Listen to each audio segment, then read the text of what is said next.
Rigsthula Epilogue by Ben Waggoner. Now, Ben Waggoner has two entries in what he considers the epilogue for Rigsthula.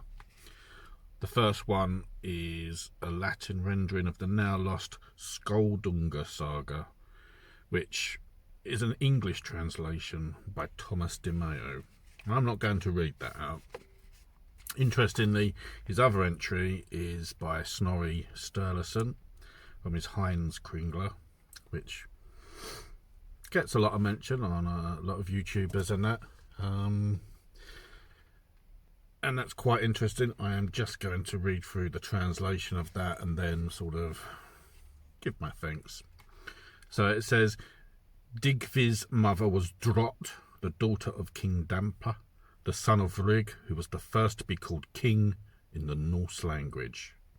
Ever since, his kinsman used the title of king as the highest ranking title. Digvi was the first of his kinsmen to be called king. Formerly, they were called Drottnar, and their wives Drottningar, and their retinue a Drott. But every one of their kinsmen were called Ingvi or Inguni as long as he lived, and altogether they were called Inglins. Queen Drott was the sister of King Dan the Proud, after whom Denmark is named. And that's Snorri Sturluson, Ynglinga Saga, chapter 17. So I'm going to end this video with, once again, giving thanks to the work Ben Waggoner has done. The actual Rigsthula poem, this hasn't changed my opinions about it, which you'll see on some of the other videos in this section. The poem itself is very much the meat of the book. I mean, again, it is a small book. What's really important and really valuable, especially with this book, is the introduction by Ben Waggoner, as well as having an epilogue, reference to text and translations, which all handy materials in themselves to see, and the notes on the translation. They're all very much the gravy of the book, which is more than anything the real value beyond Rigsthula itself.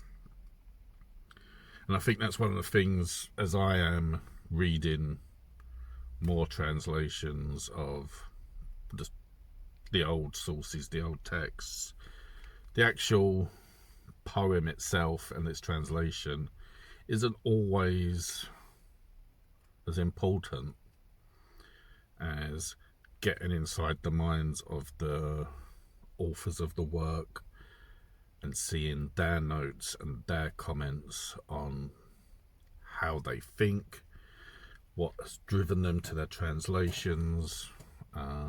Because obviously, if you're watching my videos, you're going to see that there are sometimes subtle differences in translations, sometimes massive differences.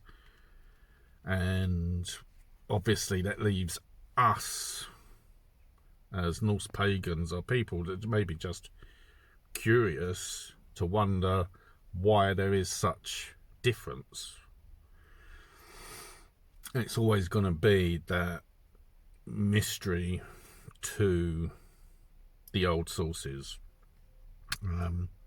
So that concludes Rigsthula. I don't consider it in the same regard as the main sources. I dislike the poem, the story. I retain the opinion that it's orchestrated and designed to be just a solution to the opening verse of Völuspá. But that's my opinion. Other people have differing opinions. My only continuing concern is that Rigsthula gives the racists and the white supremacists the argument they want, and the fact that it doesn't originate from the Poetic Edda, the Codex Regius. It's disappointing that it gets included by scholars in the Poetic Edda. That's what we've got to live with. That's what we can deal with. That's what we've got to form a shield wall against, because it's damaging. But there we go. Thank you very much. I don't foresee me doing another translation of Rigsthula at present. I'll never say never. The alternate translations are interesting, but that's this for now.